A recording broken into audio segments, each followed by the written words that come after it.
झिलमिल और कुमकुम चिड़िया दोनों सगी बहनें थी। झिलमिल मेहनती थी, लेकिन कुमकुम लालची थी। दोनों एक दिन पेड़ की डाल पर बैठी थी। कुमकुम, मैं सोच रही थी कि हमें कुछ खेती करनी चाहिए जिससे हमारा गुजर बसर हो सके और हमें दाने की तलाश में ना जाना पड़े। बहन, तुम तो सही कह रही हो, लेकिन हम खेती करेंगे किस चीज की?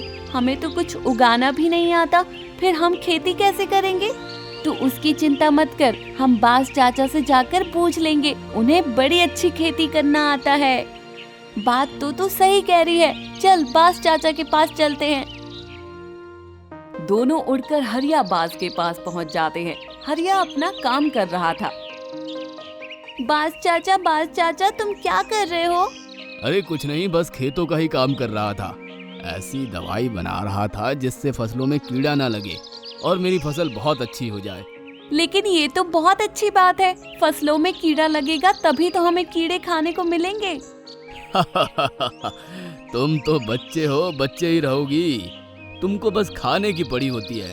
अरे कीड़े तो हम एक दिन में खाकर खत्म कर देंगे, लेकिन हमें जिंदा रहने के लिए तो खेती करनी पड़ेगी ना, ताकि हम बरसात के मौसम में आराम से बैठकर खा सके। चाचा, तुम्हारी बात बिल्कुल सही है, हम इसी काम से तुम्हारे पास आए थे। अच्छा, आज कौन सा काम था ऐसा तुम दोनों छोटी चिड़ियों को? चाचा, हम चाहते हैं कि हम भी खेती करें, लेकिन समझ नहीं आ रहा है कि हम किसकी खेती करें। अरे तुम दोनों को खेती करने की क्या जरूरत है? तुम दोनों मेरे यहाँ से ही दाना पानी लेकर चली जाना। चाचा, हम भी मेहनत करना सीखना चाहते हैं। तो एक काम करो, मेरे पास मटर के बीज रखे हैं, तुम दोनों मटर की खेती कर लो। हरिया उनको खेती के बारे में सब बता देता है।